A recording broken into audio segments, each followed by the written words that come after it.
當攞到呢個證，就意味着我哋又要分開啦。呢一刻我哋都冇捨手啦。咁啊，首先我哋要多謝Kevin啦，多謝多謝阿勁啊，其實都好辛苦嘅。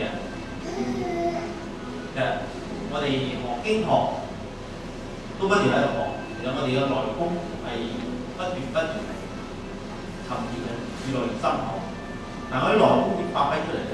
其實我發覺學完 NLP 之後，好似我哋有啲招式喎。咁當你內功加埋招式嘅時候，其實咧以後咧點用咧，就睇你見招拆招。咁我覺得呢樣嘢係俾我最大嘅。咁啊另一方面咧，其實我就覺得我哋已經係一個團體喺度啦。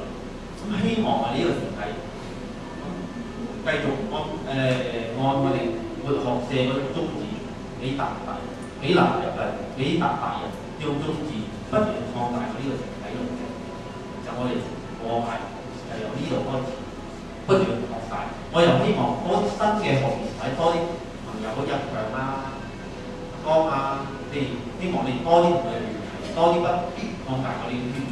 咁我哋嘅力量咧會越來越大，係咪？而家咁少人啫，或者10年後咧，我哋嘅圈子又好大好大。